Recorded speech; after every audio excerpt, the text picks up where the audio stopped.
Hello friends, ಸೋಮವಾರದಲ್ಲಿ ಏನಾಗುತ್ತೆ ಅಂತ ಹೇಳಿ ಒಂದು ವಿಡಿಯೋ ನೋಡೋಣ. ಅದಕ್ಕೂ ಮುಂಚೆ ವಿಡಿಯೋ ಇಷ್ಟ ಆಯಿತು ಅಂದರೆ ಸಬ್ಸ್ಕ್ರೈಬ್ ಮಾಡ್ಕೊಳ್ಳಿ, ಹಾಗೆ ವಿಡಿಯೋಗೊಂದು ತಪ್ಪದೇ ಲೈಕ್ ಕೊಡಿ ಫ್ರೆಂಡ್ಸ್. ಮೊದಲಿಗೆ ಪಾಪ ಭಾಗ್ಯ ತುಂಬಾ ಬೇಜಾರು ಮಾಡ್ಕೊಂಡಿರ್ತಾಳೆ. ಏನು ಮಾಡಬೇಕು ಅಂತಲೇ ಗೊತ್ತಾಗ್ತಾ ಇರೋದಿಲ್ಲ. ಬೆಳಗ್ಗೆ ಎದ್ದ ತಕ್ಷಣವೇ ಮಕ್ಕಳಿಗೆ ಪೇಸ್ಟ್ ಇರೋದಿಲ್ಲ ಹಲ್ಲುಜ್ಜೋದಕ್ಕೆ ಅಂತ ಹೇಳಿ ಅವ್ರ ತಾತ ಪೇಸ್ಟನ್ನು ಕಟ್ ಮಾಡಿ ಅದರೊಳಗಡೆಯಿಂದ ಪೇಸ್ಟನ್ನು ತಗೊಟ್ಟು ಇದರಲ್ಲಿ 3 ದಿನ ಹಲ್ಲುಜ್ಬೋದು ಗೊತ್ತಾ ಮಕ್ಕಳೇ ಅಂತ ಹೇಳಿದಾಗ, ವಾವ್ ಐಡಿಯಾ ಸೂಪರ್ ಆಗಿದೆ ತಾತ ಅಂತ ಹೇಳಿ ಹೇಳ್ತಾರೆ.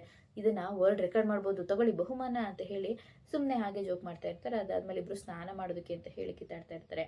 ಬಂದ್ಬಿಟ್ಟು ಸುನಂದ, ರೇಷನ್ ಎಲ್ಲ ಎಷ್ಟಿದೆ ಹೇಳು, ನನಗೊಬ್ಬಂಗೆ ಎಷ್ಟು ಬೇಕೋ ಅಷ್ಟು ಮಾತ್ರ ತೊಗೊಂಡು ಬರ್ತಾ ಇದ್ದೆ.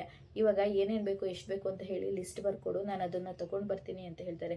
ಹೌದು ರೀ, ಒಂದು 5 kg ಅಕ್ಕಿ, ತೊಗರಿಬೇಳೆ ಒಂದು 2 kg, ಆಮೇಲೆ ಒಂದು ಎಣ್ಣೆ 1 ಲೀಟ್ರ್ ತೊಗೊಂಡು ಬರ್ತೀರಾ? ಬೇಡ ಕಣೆ, ಇವಾಗಲೇ ಜನ ಜಾಸ್ತಿ ಇದ್ದೀವಿ, ನನಗೊಬ್ಬಂಗೆ ಎಷ್ಟು ಬೇಕು ಅಷ್ಟು ತರ್ತಿದ್ದೆ, ಇವಾಗ ಎಲ್ರಿಗೂ ಬೇಕಲ್ವಾ, ನೋಡಿ ಮಾಡಿ ಮಾಡಬೇಕು. ಅದು ಸರಿ, ದುಡ್ಡನ್ನೆಲ್ಲ ಯಾಕೆ ಈ ರೀತಿ ಲೆಕ್ಕ ಹಾಕ್ತಾ ಇದ್ದೀರಾ ಅಸಹ್ಯ ಅಂತ ಹೇಳಿದಾಗ, ಅಯ್ಯೋ ದುಡ್ಡನ್ನ ಲೆಕ್ಕ ಹಾಕ್ತಾ ಇರೋದು ಬೇರೆಯವ್ರಿಗೆ ಕೇಳಿಸ್ಕೊಳ್ಳಿ ಅಂತ ಅಲ್ಲ ಕಣೆ, ನಮ್ಮ ಖರ್ಚು ಎಷ್ಟಿರುತ್ತೆ ಅದನ್ನು ನೋಡಿಕೊಂಡು ಹಿಡ್ತದಿಂದ ಮಾಡೋದಕ್ಕೆ ಅಂತ ಹೇಳಿ ಅಷ್ಟೇ ಅಂತ ಹೇಳಿದಾಗ, ನೋಡು ಭಾಗ್ಯ ಪಾಪ ಈಗಾಗಲೇ ಮಕ್ಕಳಿಗೆ ಪುಸ್ತಕ ಪೆನ್ನು ಅಂತ ಹೇಳಿ ತುಂಬ ಖರ್ಚು ಮಾಡ್ತಾ ಇದ್ದಾಳೆ. ಅದರಲ್ಲಿ ನಾವು ಮತ್ತೆ ಇದಕ್ಕೆ ದುಡ್ಡು ಕೊಡು ಅಂತ ಕೇಳಿದ್ರೆ ಚೆನ್ನಾಗಿರೋದಿಲ್ಲ ಕಣೆ, ನಮ್ಮ ಕೈಯಲ್ಲಿ ಎಷ್ಟಾಗುತ್ತೆ ಅಷ್ಟನ್ನು ಅನುಸರಿಸ್ಕೊಂಡು ಹೋಗ್ಬೇಕಲ್ವಾ ಅಂತ ಹೇಳಿದಾಗ, ಸರಿ ಆಯಿತು, ದುಡ್ಡು ಬೇಕು ಅಂತಂದರೆ ಇಲ್ಲಿ ಅಕ್ಕಿ ಡಬ್ಬದಲ್ಲಿ ಇಟ್ಟಿದ್ದೀನಿ ತೊಗೊಂಡೋಗಿ ಅಂತ ಹೇಳಿ ಹೇಳ್ತಾಳೆ. ಸರಿ ಆಯಿತು ಅಂತ ಹೇಳಿ ಅಲ್ಲಿಂದ ಅವರು ಕೂಡ ಹೋಗೋದಕ್ಕೆ ಬರ್ತಾರೆ. ಅಷ್ಟರಲ್ಲಿ ಭಾಗ್ಯ ಇದನ್ನೆಲ್ಲ ಕೇಳಿಸ್ಕೊಂಡ್ಬಿಡ್ತಾಳೆ. ಛೇ, ಅಪ್ಪ ಅಮ್ಮ ಅಂದರೆ ದೇವರು ಅಂತ ಹೇಳಿ ಸುಮ್ಮನೆ ಹೇಳೋದಿಲ್ಲ. ಅಪ್ಪ ಅಮ್ಮ ಅಂದರೆ ಯಾವಾಗಲೂ ಕೂಡ ದೇವರೇ. ಮಕ್ಕಳು ಎಷ್ಟೇ ದೊಡ್ಡವರಾದರೂ ಕೂಡ ಅವರು ನಿನ್ನೂ ಚಿಕ್ಕದಾಗೆ ನೋಡಿ ಅವ್ರಿಗೋಸ್ಕರ ಸಹಾಯ ಮಾಡೋದಕ್ಕೆ ಎಷ್ಟೆಲ್ಲ ಮಾಡ್ತಾರೆ. ನನ್ನ ಅಪ್ಪ ಅಮ್ಮನೂ ದೇವ್ರ ಸಮಾನನೇ ಅಂತ ಹೇಳಿ ಬೇಜಾರು ಮಾಡ್ಕೋತಾ ಇರ್ತಾಳೆ. ಅದಾದಮೇಲೆ ಈ ಕಡೆ ಅಡುಗೆ ಮಾಡ್ತಾ ಇರ್ತಾಳೆ. ಸರಿ ಆಯಿತು ಅಂತ ಹೇಳ್ಬಿಟ್ಟು ಅವಳೆಲ್ಲನೂ ಮಾಡ್ತಾ ಇರ್ತಾಳೆ. ಈ ಕಡೆ ನೋಡಿದ್ರೆ ಇವಳು ಪೂಜಾ ಧೂಪ ಹಾಕೊಂಡು ಮನೆಗೆ ಬರ್ತಾ ಇರ್ತಾಳೆ. ಬಂದ ತಕ್ಷಣನೇ ಕನ್ನಿಕಾ ಫೋನ್ ನೋಡ್ಕೊಂಡು ಬರ್ತಾ ಇರ್ತಾಳೆ. ಡ್ಯಾಶ್ ಹೊಡೆದ್ಬಿಡ್ತಾಳೆ. ಈಗ ನಿನ್ನ ಕಣ್ಣು ಕಾಣಲ್ಬೇನೆ, ಏನು ಒಳ್ಳೆ ದನದ ಥರ ನುಗ್ತಾ ಇದೆಯಾ ಅಂತ ಹೇಳಿದಾಗ, ನಿನ್ನ ಕಣ್ಣಿಗೆ ಏನಾಗಿದೆ, ಫೋನ್ ನೋಡ್ಕೊಂಡು ಬರ್ತಾ ಇದೆಯಾ ತಾನೆ, ನಾನೇನೋ ಮನೆ ತುಂಬ ಧೂಪ ಹಾಕೊಂಡು ಬರ್ತಾ ಇದ್ದೀನಿ ಅಂತ ಹೇಳಿದಾಗ, ನೋಡು ಸುಮ್ಮನೆ ಜಗಳಕ್ಕೆ ಬರಬೇಡ ಅಂತ ಹೇಳಿ ಹೇಳ್ತಾಳೆ. ಅಷ್ಟರಲ್ಲಿ ಕಿಶನ್ ಬಂದು, ಪೂಜಾ ಏನಾಯಿತು ಅಂತ ಹೇಳಿದಾಗ, ನೋಡು ನಿನ್ನ ಹೆಂಡತಿಗೆ ಸರಿಯಾಗಿ ಬುದ್ಧಿ ಹೇಳು, ನಾನು ಹೊರಗಡೆ ಹೋಗಿ ಕೆಲಸ ಮಾಡ್ಕೊಂಡು ಬರೋಳು, ನನಗೇನೋ ಇಂಪಾರ್ಟೆಂಟ್ ಕೆಲಸ ಇತ್ತು ಅಂತ ಫೋನಲ್ಲಿ ನೋಡ್ಕೊಂಡು ಬರ್ತಿದ್ದೆ, ಮನೆಯಲ್ಲೇ ಬಿಟ್ಟು ತಿನ್ಕೊಂಡು ಬಿದ್ದಿರ್ತಾಳೆ, ಮತ್ತೆ ನನ್ನ ಹತ್ರ ಬಂದು ಜಗಳ ಮಾಡ್ತಾಳೆ ಅಂತ ಹೇಳಿ ಹೇಳ್ತಾ ಇರ್ತಾಳೆ. ಅದನ್ನೆಲ್ಲ ಕೇಳಿಸ್ಕೊಂಬಿಟ್ಟು ಇವಳಿಗೂ ಕೂಡ ತುಂಬ ಬೇಜಾರಾಗ್ತಾ ಇರುತ್ತೆ. ನೋಡು ಸುಮ್ಮನೆ ನನ್ನ ಹತ್ರ ಜಗಳ ಮಾಡೋದಕ್ಕೆ ಬರಬೇಡ ಅಂತ ಹೇಳಿ ಹೇಳೋದಕ್ಕೆ ಬರ್ತಾಳೆ. ಅಷ್ಟರಲ್ಲಾಗಲೇ ಇವನು, ನೋಡು ಸುಮ್ಮನೆ ಅವಳ ಹತ್ರ ಜಗಳ ಮಾಡಬೇಡ, ಅವಳು ಯಾವಾಗಲೂ ಕೂಡ ನಿನ್ನ ಮೇಲೆ ರೇಗ್ತಾಳೆ ಅಂತ ಹೇಳಿದಾಗ, ಪೂಜೆ ಕೂಡ ಕೋಪ ಮಾಡ್ಕೊಂಡು ಅಲ್ಲಿಂದ ಹೊರಟ್ಬಿಡ್ತಾಳೆ. ಇವಳು ಮಲ್ಕೊಂಡಿರ್ತಾಳೆ. ಶ್ರೇಷ್ಠ ಇದ್ದ ತಕ್ಷಣನೇ ತಂಡು, ಅಬ್ಬಾ ಶ್ರೇಷ್ಠ ಟೈಮ್ ಆಗಿದೆ ಎದೋ ಅಂತ ಹೇಳಿ ಹೇಳ್ತಾರೆ. ಆಗ ಏನೋ ಎದ್ದೇಳ್ಬೇಕಾ, ತಂಡು ತುಂಬ ಚಳಿ ಆಗ್ತಾ ಇದೆ, ಸ್ವಲ್ಪ ಕಾಫಿ ಮಾಡ್ಕೊಡ್ತೀಯಾ ಅಂತ ಹೇಳಿ ಹೇಳ್ತಾ ಇರ್ತಾಳೆ. ಆಗ ಏನು ನಾನು ಅಂತ ಹೇಳಿದಾಗ, ಹ್ಞೂ ಕಣೋ ಸ್ವಲ್ಪ ಕಾಫಿ ಮಾಡ್ಕೊಂಡು ಬರೋ ಬೇಗ ಅಂತ ಹೇಳಿದಾಗ, ಸರಿ ಅಂತ ಹೇಳಿ ಹೊರಗಡೆ ಬರ್ತಾನೆ. ಬಂದ ತಕ್ಷಣನೇ ಮನೆಯೆಲ್ಲನೂ ಒಂದ್ಸಲ ನೋಡ್ತಾನೆ. ಅವ್ರ ಮನೆಯವರೆಲ್ಲರೂ ಕೂಡ ಆ ಮನೆಯಲ್ಲಿ ಇದ್ದದ್ದನ್ನು ಫೀಲ್ ಮಾಡ್ಕೋತಾ ಇರ್ತಾನೆ. ಅಡುಗೆ ಮನೆಗೆ ಬಂದ ತಕ್ಷಣನೇ ಭಾಗ್ಯ ಸ್ನಾನ ಮಾಡಿಕೊಂಡು, ಅಯ್ಯೋ ಅವ್ರು ಇದು ಬಂದುಬಿಡ್ತಾರೆ, ಇವಾಗ ಬೇಗ ಅಡುಗೆ ಮಾಡಬೇಕು ಅಂತ ಹೇಳಿ ಎಲ್ಲ ತಿಂಡಿಗೆ ರೆಡಿ ಮಾಡ್ತಾ ಇರೋದನ್ನ ನೋಡ್ತಾಳೆ. ಹೊರಗಡೆ ಬಂದ ತಕ್ಷಣನೇ ಗುಂಡ, ಅಮ್ಮ ನಂಗೆ ಶೂ ಸಾಕ್ಸ್ ಎಲ್ಲ ಕೊಡಮ್ಮ ಅಂತ ಹೇಳಿ ಓಡಾಡ್ತಾ ಇರ್ತಾನೆ.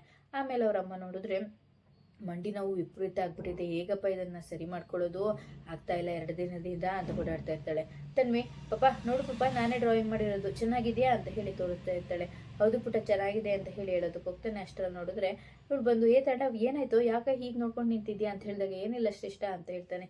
ಕಾಫಿ ಮಾಡು ಅಂದರೆ ಇಲ್ಲಿ ನೀ ಬಂದು ನಿಂತಿದ್ಯಾ ಅಂತ ಹೇಳಿ ಅವಳೆ ಕಾಫಿ ಮಾಡ್ಕೊಡೋದಕ್ಕೆ ಅಂತ ಹೇಳಿ ಹೋಗ್ತಾಳೆ. ಇವನು ಮನೆಯಲ್ಲಿ ಎಲ್ಲದನ್ನು ಕೂಡ ನೋಡಿ ತುಂಬಾ ಬೇಜಾರು ಮಾಡ್ಕೊಂಡು ಕೂತಿರ್ತಾನೆ. ಈ ಕಡೆ ಆದಿ ಮನೆಗೆ ಬರ್ತಾ ಇರಬೇಕಿದ್ರೆ ಅವನು ಬರೋದು ಸ್ವಲ್ಪ ಹೊತ್ತಿರುತ್ತೆ. ಅಷ್ಟರಲ್ಲಿ ಒಬ್ಳು ಕಣಿ ಹೇಳು ಬಂದಿರ್ತಾಳೆ. ಬಂದ ತಕ್ಷಣ, ಓ ಏನಮ್ಮ ಇಷ್ಟೋ ದಿನ ಕಾಣಿಸ್ಲೇ ಇಲ್ಲ, ಇವಾಗ ಬಂದಿದ್ಯಾ ಅಂತ ಹೇಳಿ, ಸ್ವಲ್ಪ ಇರು ಅಕ್ಕಿ ತೊಗೊಂಡು ಬರ್ತೀನಿ ಅಂತ ಹೇಳಿ ಹೋಗ್ತಾಳೆ. ಆಗ ನೀನೇನಮ್ಮ ಮಗಳು ಮನೆಗೆ ಹೋಗಿದ್ಯಾ, ಹೌದಮ್ಮ ಇರು ಬಂದೆ ಅಂತ ಹೇಳಿ ಹೋಗಿ ಬರ್ತಾ ಭಾಗ್ಯನ ಕರ್ಕೊಂಡು ಬರ್ತಾಳೆ. ಆಗ, ಓ ಮಗಳು ಬಂದಿದ್ದಾಳೆ, ಬಾಮ್ಮ ಕೂತ್ಕೋ, ನಿನ್ನ ಜೀವನದಲ್ಲಿ ಈಗ ಏನೇನೋ ನಡೀತಾ ಇದೆ ಅಂತ ಹೇಳಿ ಬೇಜಾರು ಮಾಡ್ಕೋಬೇಡಮ್ಮ, ನಿನ್ನ ಜೀವನ ಮುಗ್ದೋಗಿಲ್ಲ, ಈಗ ಶುರುವಾಗ್ತಾ ಇದೆ, ನಿನ್ನ ಜೀವನದಲ್ಲಿ ಹೊಸ ಅವರು ಬರೋವಂಥ ಸಮಯ ಬಂದಿದೆ ಅಂತ ಹೇಳಿ ಹೇಳ್ತಾರೆ. ಅಷ್ಟರಲ್ಲಿ ಅದನ್ನು ಬಂದು ಕುಸುಮ ಕೇಳಿಸ್ಕೊಂಡು ಫುಲ್ಲು ಖುಷಿ ಪಡ್ತಾ ಇರ್ತಾಳೆ. ಆದಿ ಕೂಡ ಹಾಗೆ ಎಂಟ್ರಿ ಆಗ್ಬಿಡ್ತಾನೆ. ಆಗ ಸರಿ ಆಯಿತು, ನೀವು ಹೇಳ್ದಾಗೆ ಆಗಲಿ, ನನ್ನ ಮಗಳ ಜೀವನದಲ್ಲಿ ಎಲ್ಲ ಒಳ್ಳೇದಾಗಲಿ ಅಂತ ಹೇಳಿ ಸುನಂದ ಕೂಡ ಹೇಳ್ತಾಳೆ. ಆ ದಿನ ಹೋಗ್ತಾ ನೋಡ್ಕೊಂಡು ಅವ್ಳು ನಗಾಡ್ಕೊಂಡು ಹೋಗ್ತಾ ಇರ್ತಾಳೆ. ಇವ್ರು ಯಾಕೆ ನನ್ನ ನೋಡಿ ನಗಾಡ್ತಾ ಇದ್ದಾರೆ ಅಂತ ಹೇಳಿ ಅನ್ಕೋತಾನೆ. ಅಷ್ಟರಲ್ಲಿ ಕುಸುಮ ಕೂಡ ಫುಲ್ಲು ಖುಷಿ ಪಡ್ತಾ ಇರ್ತಾಳೆ. ಹೋಗಿದ ತಕ್ಷಣನೇ ಅವ್ರ ಮನೇಲಿ ಇವಳು ಆದಿ ಹತ್ರ ಬರ್ತಾಳೆ. ಏನು ಫ್ರೆಂಡು ಬರ್ತಾ ಆ ಕಡೆ ಕೈಯಲ್ಲಿ ಒಂದು ಪ್ರೇಮ ಪತ್ರ, ಈ ಕಡೆ ಗುಲಾಬಿ ಹೂ ಇಟ್ಕೊಂಡು ಬರ್ತೀನಿ ಅಂತ ಬರ್ತೀಯ ಅಂತ ಅನ್ಕೊಂಡಿದ್ರೆ ನೀನು ಇದನ್ನೇನೋ ಇಟ್ಕೊಂಡ್ಬಂದಿದೆಯಲ್ಲ ಅಂತ ಹೇಳಿದಾಗ, ಗೆಳ್ತಿ ನೀವೇನು ಗೆಳ್ತಿ ಸುಮ್ಮನೆ ಬನ್ನಿ ಅಂತ ಹೇಳ್ತಾ ಇರ್ತಾಳೆ.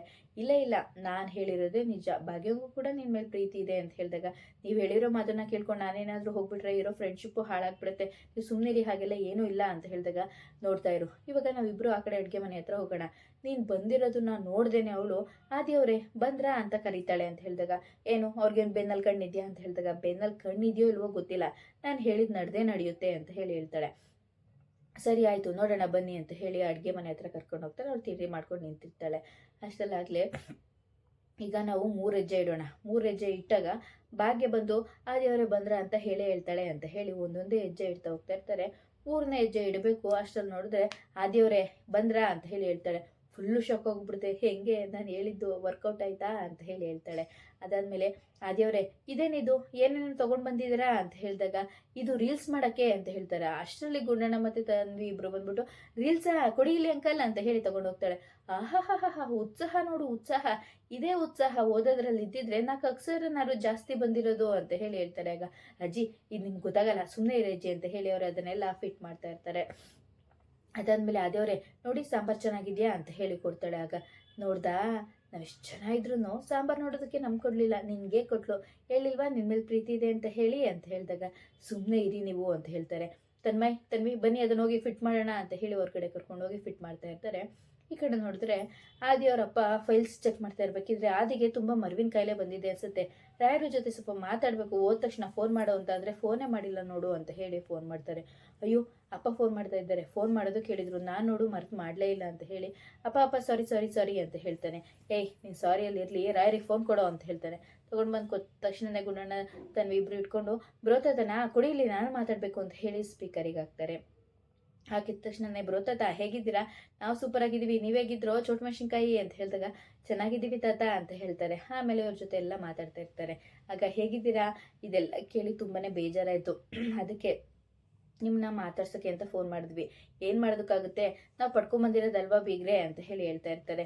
ಅದಿರಲಿ ನಮ್ಮ ಬೀಗರು ನಿಮ್ಮನ್ನ ಚೆನ್ನಾಗಿ ನೋಡ್ಕೊತಾ ಇದ್ದಾರಲ್ವಾ ಅಂತ ಹೇಳಿದಾಗ, ಅಯ್ಯೋ ಅದಕ್ಕೆಲ್ಲ ಏನು ಕೇಳ್ತೀರಾ, ಅವರು ಮನೆ ಚೆನ್ನಾಗಿ ಚಿಕ್ಕದಾಗಿದೆ ಅಂತ ಬೇಜಾರು ಮಾಡ್ಕೊಂಡಿದ್ದಾರೆ, ಅವ್ರ ಮನಸ್ಸು ಇಷ್ಟು ದೊಡ್ಡದಿದೆ ಅಂತ ಹೇಳಿ ನಾವು ಖುಷಿ ಪಡ್ತಾ ಇದ್ದೀವಿ ಅಂತ ಹೇಳಿದಾಗ, ಅದೇ ಅಲ್ವಾ ಬೇಕಾಗಿರೋದು, ಇಷ್ಟೆಲ್ಲ ನಡೆದಿರೋದು ಆ ಮನೆ ಹಾಳ ತಾಂಡೋನಿಂದ, ನೀವು ಒಂದು ಮಾತು ಹೇಳಿ ಅವನ್ನ ಮನೆಯಿಂದ ಆಚೆ ಹಾಕ್ತೀವಿ ಅಂತ ಹೇಳಿದಾಗ, ಮಾವ ಹಾಗೆಲ್ಲ ಏನು ಮಾಡೋದು ಬೇಕಾಗಿಲ್ಲ, ಮಾಡಿದ್ರೆ ಅವ್ರಿಗೂ ನಮಗೂ ಏನು ವ್ಯತ್ಯಾಸ ಇರುತ್ತೆ ಹೇಳಿ ಅಂತ ಹೇಳ್ತಾರೆ. ಅದಕ್ಕೆ ಅಮ್ಮ ಹೇಳೋದು, ಭಾಗ್ಯ ನಿನ್ನಂತೋಳು ಇನ್ನೊಬ್ರು ಇಲ್ಲ ಅಂತ ಹೇಳಿ, ಅದೇನೇ ಆಗಲಿ ನಿಮ್ಗೆ ಒಳ್ಳೇದು ಆಗೇ ಆಗುತ್ತೆ ಅಂತ ಹೇಳ್ತಾರೆ. ಸರಿ ಆಯಿತು ಅಂತ ಹೇಳಿ ಮತ್ತೆ ಬೇಗ ಯಾವಾಗಲಾದರೂ ಸಿಗೋಣ ಅಂತ ಫೋನ್ ಕಟ್ ಮಾಡ್ತಾರೆ. ತಾಂಡವ್ ಮತ್ತು ಶ್ರೇಷ್ಠ ಇಬ್ಬರು ಕೂಡ ಕಾಫಿ ಕುಡ್ಕೊಂಡು ಕೂತಿರ್ತಾಳೆ. ಅಷ್ಟರಲ್ಲಿ ಪಕ್ಕದ ಮನೆಯವ್ರು ಬಂದ್ಬಿಟ್ಟು ಭಾಗ್ಯಕ್ಕ ಅಂತ ಹೇಳ್ತಾರೆ. ಇಲ್ಲಿ ನಿಮ್ಮ ಭಾಗ್ಯಕ್ಕ ಇಲ್ಲ ಅಂತ ಹೇಳ್ತಾರೆ. ಯಾಕೆ ಭಾಗ್ಯಕ್ಕ ಎಲ್ಲೋಗಿದ್ದಾರೆ, ನಾವು ತಿರುಪತಿಗೆ ಹೋಗಿದ್ವಿ ಪ್ರಸಾದ ಕೊಡೋದಕ್ಕೆ ಅಂತ ಹೇಳಿ ಬಂದಿದ್ವಿ, ಅವ್ರನ್ನ ಕರೀರಿ ಅಂತ ಹೇಳಿದಾಗ, ಒಂದ್ಸಲ ಹೇಳಿದ್ರೆ ನಿಂಗೆ ಅರ್ಥ ಆಗ್ತಾ ಇಲ್ವಾ, ಇದು ನನ್ನ ಮನೆ ಭಾಗ್ಯ ಮನೆ ಅಲ್ಲ, ಅವಳು ಬಿಟ್ಟು ತಿನ್ಕೊಂಡ್ ಬಿದ್ದಿದ್ಲು ಅಂತ ಹೇಳಿ ಒದ್ದೋಡ್ಸಿದ್ದೀರಾ ತಾಂಡವಣ್ಣ, ಇವಳಿಗಂತೂ ಬುದ್ಧಿ ಇಲ್ಲ, ನಿಮ್ಗಾದ್ರೂ ಬುದ್ಧಿ ಇದೆ ಅಂತ ಅನ್ಕೊಂಡಿದ್ದೆ, ಭಾಗ್ಯಕ್ಕನ ಮನೆಯಿಂದ ಆಚೆ ಕಳ್ಸಿದ್ದೀರಲ್ಲ, ನಿಮ್ಮ ಅಪ್ಪ ಅಮ್ಮ ಅವ್ರು ಇಲ್ಲದೆ ಇರ್ತಾರೆ ಅಂತ ಅನ್ಕೊಂಡಿದ್ದೀರಾ, ಅಪ್ಪ ಅಮ್ಮನೇ ಮನೆಯಿಂದ ಆಚೆ ಹಾಕಿದ್ದೀರಾ, ಅವ್ರ ಶಾಪ ನಿಮಗೆ ತಟ್ಟೆ ಬಿಡಲ್ಲ, ಒಳ್ಳೇದಾಗಲ್ಲ ನಿಮಗೆ ಅಂತ ಹೇಳ್ತಾಳೆ. ಏಯ್ ಸುಮ್ಮನೆ ಹೋಗಿ ಇಲ್ಲಿಂದ ಅಂತ ಹೇಳಿ ಬೈದು ಕಳಿಸ್ಬಿಡ್ತಾಳೆ. ಅದಾದಮೇಲೆ ತಾಂಡವ್ ಅವಳ ಮಾತಿಗೆಲ್ಲ ನೀನು ಬೇಜಾರು ಮಾಡ್ಕೊಬೇಡ, ನೀನು ಆರಾಮಾಗಿರು ಅಂತ ಹೇಳಿ ಹೋಗ್ತಾಳೆ. ಮುಂದಿನ ವಿಡಿಯೋದಲ್ಲಿ ಎಲ್ಲರೂ ಕೂಡ ಹೊರಗಡೆ ಇರ್ತಾರೆ. ಅಯ್ಯೋ ಅಮ್ಮ ರೀಲ್ಸ್ ಮಾಡಿದ್ವಲ್ಲ ಅದು ಚೆನ್ನಾಗಿ ಓಡೇ ಇಲ್ಲ ಅಮ್ಮ ಅಂತ ಹೇಳ್ತಾರೆ. ಅಷ್ಟಕ್ಕೆಲ್ಲ ಯಾಕೋ ಬೇಜಾರು ಮಾಡ್ಕೊಂಡಿದ್ದೀರಾ, ನಾಳೆಯಿಂದ ನಾವು ಮನೆ ಮುಂದೆನೆ ಪುಟ್ಟದಾಗಿ ಮೆಸ್ ಓಪನ್ ಮಾಡೋಣ, ಟೈಮ್ ಇದ್ದಾಗೆಲ್ಲ ರೀಲ್ಸ್ ಮಾಡೋಣ, ಅದು ಓಡುತ್ತಲ್ವಾ ಅಂತ ಹೇಳ್ತಾ ಇರ್ತಾರೆ. ಸರಿ ಆಯಿತು ಅಂತ ಹೇಳಿ ಎಲ್ಲರೂ ಕೂಡ ಕೈ ತುತ್ತನ್ನ ತಿನ್ಕೊಂಡು ಕೂತಿರ್ತಾರೆ. ಇದಿಷ್ಟು ಸೋಮವಾರದ ವಿಡಿಯೋ ಇಷ್ಟ ಆಯಿತು ಅಂದರೆ ಸಬ್ಸ್ಕ್ರೈಬ್ ಮಾಡ್ಕೊಳ್ಳಿ, ಹಾಗೆ ವಿಡಿಯೋಗೊಂದು ತಪ್ಪದೆ ಲೈಕ್ ಕೊಡಿ ಫ್ರೆಂಡ್ಸ್.